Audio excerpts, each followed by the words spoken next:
어디가 그렇게 바쁘셔가지고 얘기 끝나고 어디를 가신다고 또 다른 데또 알바 뛰러 가신다고 그래요? 죄송해요. 그게 아니고. 그런데 네. 제가 앉아서 들었는데 네. 헌법 논쟁하시길래 네.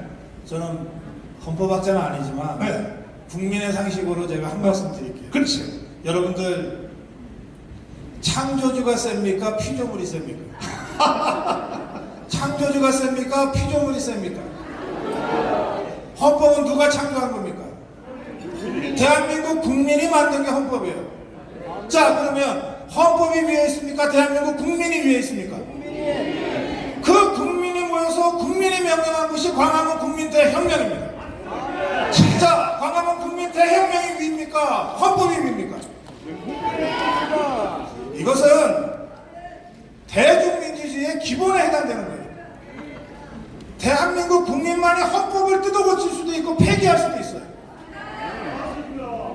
우리 2019년에 광화문 국민대혁명은 헌법이 완전히 무너진 상태에서 헌법의 창조자인 우리 국민이 일어났던 겁니다. 그래서 대한민국을 다시 세운 거예요. 만세! 그 맨 앞에 우리 정광훈 목사가 서 있었던 거예요. 이렇게 간단한 문제를 뭐 그렇게 여러 차례 논쟁을 했어요. 김학선 교수님 공부 좀 하십시오.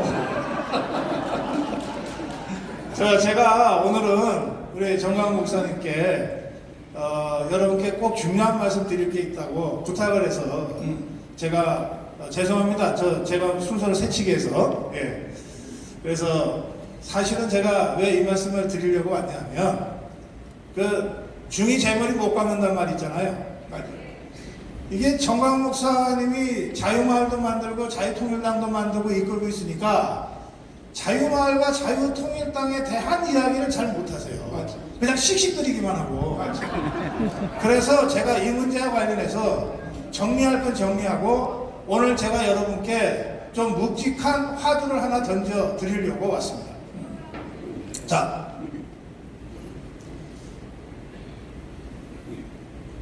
우리 광화문 자유우파 애국 세력이 없었다면 정권 교체 가능했을까요?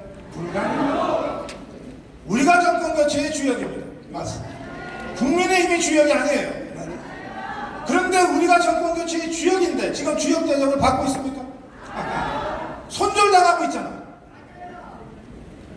자, 내년 총선이에요. 총선에서 승리하려면 누가 주체로 나서야 됩니까? 여러분, 광화문 국민대혁명을 이끌었던 대한민국 자유우파가 나서야 되잖아요. 그래야 비로소 총선 승리 있을 거 아닙니까? 그런데 지금 국민의 힘이 전부 합쳐서 뻥튀기해서 300만 당원밖에 안 되는 저 국민의 힘이 자유우파는 완전히 배제하고 자기들이 총선을 이길 것처럼 얘기하고 있어요. 그래서 저 국민의힘한테 맡겨둬서는 아무것도 안 되겠다고 하는 위기의식을 저나 여러분이 갖게 된 겁니다. 그런데 제가 보기에 우리 정광훈 목사님이나 여러분이나 자유마을이나 광화문 애국 세력들이 전략이 없어요. 전략이 없어요. 그러니까 전략 없이 모여다니다 보니까 국민의힘의 위협에 계속해서 끌려다닐 수밖에 없었던 거예요. 국민의힘이 여러분들 자유우파를 어떻게 위협했냐? 야, 그냥 놔둬도 돼. 저 집토끼들이 어디가? 우리는 중도만 잘 잡으면 돼. 신경 쓸 거 없어. 직원들이 안 죽으려면 우리 찍겠지. 이런 식으로 위협한 거예요. 여러분들 위협 당하셨죠? 그래서 위협 당해서 어쩔 수 없이 국민의힘 찍고 윤석열 찍었지만 찍고 난 다음에 기분이 어땠어요? 찝찝하지. 어쩔 수 없어서 찍지만 진짜 좋아서 찍은 건 아니잖아. 그런데 우리가 보통 선거는 민주주의의 축제라고 얘기해요. 그럼 선거 치른 다음에 내가 지지하는 당 찍고 내가 지지하는 후보 찍은 다음에 기분이 좋아야 될 거 아니야. 여러분들 선거한 다음에 기분 좋은 적 있어요? 아, 나는 진짜로 자유통일당 찍고 싶은데 어쩔 수 없이 또 국민의힘 찍었네. 이러고 있잖아. 당장 강서구청장 선거. 아니, 자유마을이 2만 1,000명이라며. 맞아요. 근데 그 2만 명 가까운 사람들이 자유마을 회원이면서도 찍을 때 가서는 어쩔 수 없이 누구 찍었어?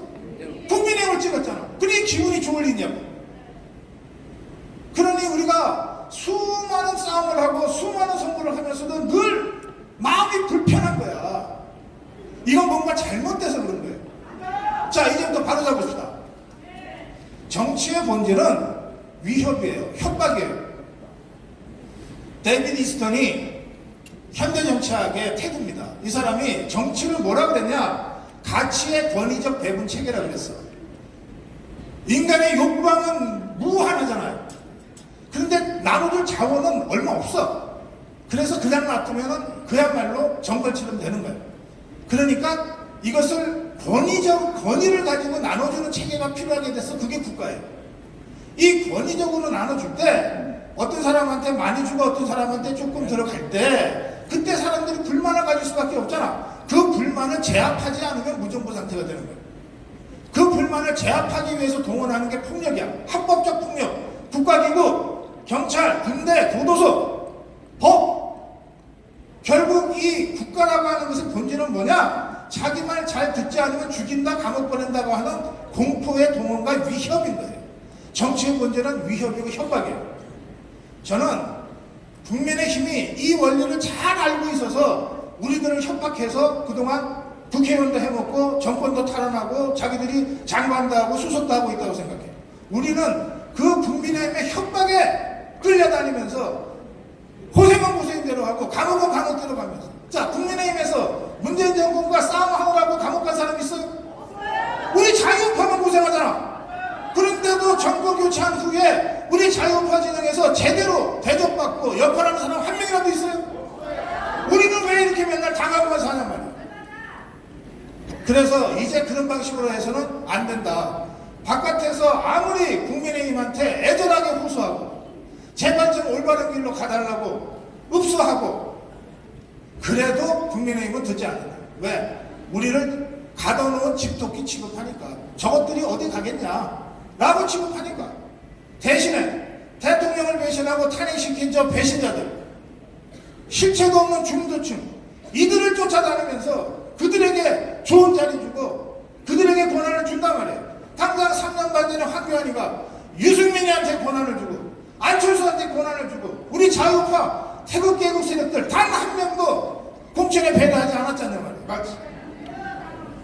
자, 그래서 이제 이런 바보 같은 짓을 수십 년 되풀이해 왔으면 충분하다. 이제 좀 정신 차리자. 제대로 하자. 제가 오늘 여러분께 드리고 싶은 문제 제기는 지금부터입니다. 자, 만약에 국민의힘이 전위정당이라면 우리는 딴소리 하면 안 돼요. 딴소리 하면 죽어. 전위정당이라면, 공산당 같은 전위정당이라면 다른 존재가 있을 수 없어. 그런데 우리는, 국민의힘은 대중정당이에요. 수많은 대중들, 다양한 의견들이 수렴되는 거예요. 그러면 국민의힘이, 대중정당에 불과한 국민의힘이 우리 자유파의 정치적 대표권을 독점할 수 있는 존재냐? 어떻게 생각하세요? 아닙니다. 국민의힘이 자유파를 독점적으로 대표할 수 있는 것이냐? 없다! 우리는 대중민주주의, 자유민주주의 체제 하에서 살고 있기 때문에 수많은 대중들이 각자 자신을 대표하는 정당을 지지할 권리가 있어요. 왜? 자유통일당을 지지하면서 편한 국민의힘이라 찍는 바보 같은 짓을 계속 해야 됩니다. 자, 이제 정신 차립시다. 좌파들한테 배울 건 배워야 돼. 정의당이 민주당하고 언제 통합한 적 있어요? 없어요. 같은 좌파지만 정의당은 끝까지 따로해요. 그렇다고 해서 더불어민주당이 정의당을 구박합니까? 눈치 보지. 눈치 보잖아. 정의당이 계속 협박하거든. 니희들 말 안 들으면 우리 따로 갈 거야. 실제로 작년 대선 때 정의당의 심상정의가 끝까지 따라갔잖아. 이재명이가 마음에 안 들어서 80만 원. 그 바람에 우리가 간신히 이길 수 있었어. 맞지. 그렇게 해서라도 자기들의 가치와 주장을 관철시켜 나가는 게 좌파들이에요. 이렇게 하면 대선 끝난 다음에 이재명 세력이, 더불어민주당이 정의당을 구박할 수 있습니까? 구박하는 거 보셨어요? 오히려 더 겁을 내지. 그래서 전주에 보궐선거 나왔을 때 민주당은 후보도 안 내고 진보당 공천 줘가지고서 당선시켜주잖아. 이게 뭐냐? 협박하지 않으면 돌아오는 것도 없다. 이게 정치의 본질이에요. 여러분들, 좋은 마음으로, 착한 마음으로, 자선하는 마음으로 국민의힘을 백날 도와줘봤자 돌아오는 건 뭐다? 정광훈 손절이야. 우리 자유우파의 손절이라고. 이런 바보 같은 짓은 더 이상 하지 맙시다. 그래서 제가 제안합니다. 분립과 연대로 가자. 분립과 연대로 가자. 국민의힘이 좋으면, 국민의힘이 진짜 마음에 들면 이 자리에 계시지 마시고 국민의힘에 가세요. 그런데 어쨌든 국민의힘이 이거 아닌 것 같으니까 따로 자유통일당도 만들고 자유민주당도 만들고 공화당도 만들고 우리 자유우파 국민들이 따로 게 단체도 만들어서 활동하시잖아. 자, 그러면 전체적으로 종북주사파가 투쟁하는 그 마지막 순간에는 이정희가 TV 토론 다 하고 난 다음에 문재인 손을 들어줬거든. 그런 식으로 맨 마지막에 함께 하면 돼. 그 전까지는 우리는 더불어민주당과 다른 정의당이에요 하고 온갖 TV 토론에 나가서 정의당을 선전했단 말이에요. 그걸 갖고 더불어민주당의 시비 건 적이 단 한 번도 없어요. 마지막에 후보 사퇴해 준 것만 고마운 거지. 우리도 그렇게 해야 된다는 거예요. 분립하자고요. 우리가 정말 국민의힘을 사랑하고 존경하고 좋아하면은 글로 입당하시면 돼. 그게 아니라서 여기 나와 있는 거야. 저 국민의힘으로는 도저히 자유파의 가치를 실현할 수도 없고 대한민국을 지킬 수도 없다.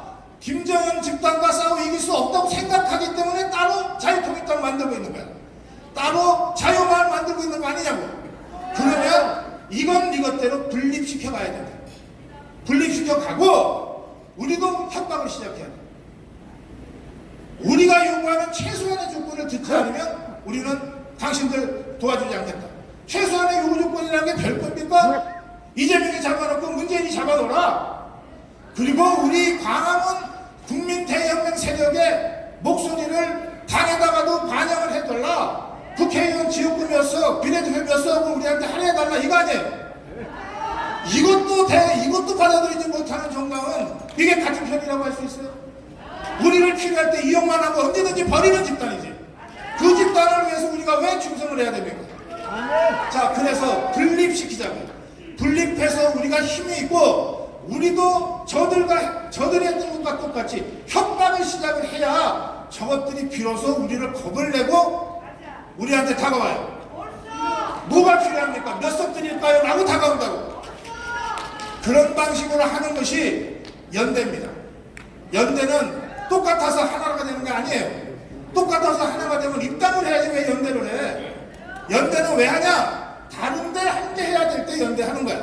그러면 연대할 때 그냥 대가 없이 하는 연대가 어딨어? 다 연립정부를 하든지 뭘 하든지 하는 거지. 자, 김대중이가 대통령 되려고 김종필이한테 뭘 줬어요? 국무총리 줬지. 장관 5개나 줬어. 그 대가를 주고서 몇 표 얻어내는 거예요. 김영삼이가 노태우랑 상당합당을 해서 그 김영삼이가 연대의 대가로 뭘 얻었어? 대통령 자리를 얻은 거야. 윤석열이 안철수와 연대해서 안철수가 뭘 얻었어? 인수위원장을 했어. 이게 정치 연대의 본질이에요. 왜 우리가 일반적으로 계속 애원하고 지원하고 애걸복걸하고 짝사랑하듯이 이렇게 해야 되냐 말이에요. 그래가지고 국민의힘이 고쳐진다면 그렇게 하겠어. 안 고쳐. 버릇만 나빠지잖아. 그래서 제가 여러분한테 분립시켜서 연대하자. 우리가 힘을 보여야, 우리가 이걸 협박을 해야 비로소 국민의힘을 제대로 된 정치 노선으로 견인해낼 수 있다. 이렇게 제가 말씀드립니다. 그래서 이건 단순히 자유마을이나 자유통일당에 국한된 문제가 아니고 이 자리에서 함께 활동하시는 모든 자유파 단체들의 문제이기도 해요. 자유통일당만 아니라 자유민주당의 문제고 우리 공화당의 문제이기도 하단 말이에요. 그래서 제가 오늘 이 자리에서 마지막으로 제안합니다. 자유파 대표자 회의를 지금이라도 구성하자는 거예요. 해서 국민의힘에 대해서 요구할 거를 공개적으로 당당하게 요구하자. 부탁하고 애원하지 말자. 부탁하고 애원해서 이루어지는 정치는 하나도 없다. 무시당할 뿐이다. 손절당할 뿐이다. 이제 제대로 우리를 먼저 세우고 우리의 힘을 보여주면서 협박해 들어가자. 그게 정치의 본질이다. 정확하고 당당하고 구체적으로 우리의 요구가 이러이러하다. 언제까지 대답하라. 그렇지 않으면 우리는 끝까지 우리 길을 가겠다. 그렇게 협박해야 비로소 뭐가 돼도 된다. 그걸 하기 위해서 정광훈 목사 혼자서 나서게 하지 마시고 자유마을이나 자유통일당 혼자 나서게 하지 마시고 광화문에 모였던 모든 자유우파 단체들이 대표자 회의를 지금이라도 결성해서 이 문제를 진지하게 논의하는 그런 진정한 자유우파의 승리의 길을 여러분들께서 만들어 주실 것을 제가 제안합니다. 고맙습니다.